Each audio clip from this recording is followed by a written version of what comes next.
السلام علیکم ورحمۃ اللہ وبرکاتہ۔ مولانا محمد الیاس گھمن صاحب کا حفظ اللہ تعالیٰ کا قیمتی جملہ ختم نبوت صلی اللہ تبارک و تعالیٰ علیہ وآلہ وسلم پر فرما رہے تھے کہ علامہ خالد محمود صاحب جو کہ چنیوٹ کے ہیں، ختم نبوت کے سرخیل، ان کا مرزائیوں کے ساتھ مناظرہ تھا بریلویوں کی مسجد میں۔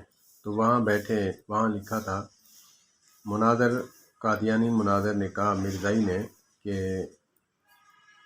تم ہمارے ساتھ لڑتے ہو، یہاں دیکھو ایک دروازے پہ لکھا ہے یا اللہ، دوسرے پہ لکھا ہے یا محمد۔ یہ شرک ہے، تو شرک بھی تو ایک بڑا گناہ ہے اور اللہ نے منع فرمایا ہے، اس کی بخشش ہی نہیں۔ تو علامہ صاحب نے اس زٹلیات کا جواب دیا کہ تم میں سے کوئی حج عمرہ کر کے آیا ہے تو وہ کھڑا ہو جائے سامعین میں سے۔ ایک شخص کھڑا ہوا، کہا کہ تم نے دیکھا ہے مکہ مدینہ میں یہ الفاظ یا اللہ یا محمد لکھا ہوا ہے؟ کہا کہ میں نے نہیں دیکھا۔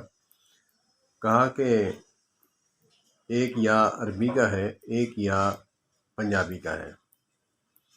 اگر عربی کا ہوتا تو وہاں بھی لکھا ہوتا، کیونکہ پاکستان میں لکھا ہے، پنجاب میں لکھا ہے، تو ہماری زبان پنجابی میں کہتے ہیں یا اللہ نو ماننے ہاں تو یا نبی محمد صلی اللہ تبارک و تعالیٰ علیہ وآلہ وسلم نو ماننے ہاں۔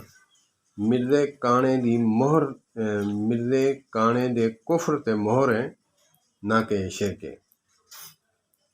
ختم نبوت زندہ باد، ختم نبوت زندہ باد، ختم نبوت زندہ باد، ختم نبوت زندہ باد، ختم نبوت زندہ باد۔ علامہ خالد محمود صاحب زندہ باد اور مولانا محمد الیاس گھمن حفظہ اللہ تعالیٰ زندہ باد۔ اللہ پاک ان دونوں کے علم و عمل میں برکت عطا فرمائے۔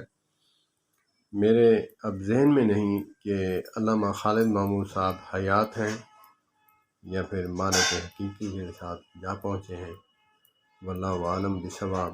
اگر اس دنیا میں ہیں تو اللہ پاک ان کی حفاظت فرمائے اور ان کے علم و عمل میں برکت عطا فرمائے۔ اگر وہ اس دنیا سے چلے گئے تو اللہ پاک ان کی غلطیوں کو کوتاہیاں معاف فرما کر اس ختم نبوت کے صدقے جنت الفردوس میں اعلیٰ مقام عطا فرمائے۔ والسلام علیکم ورحمۃ اللہ وبرکاتہ۔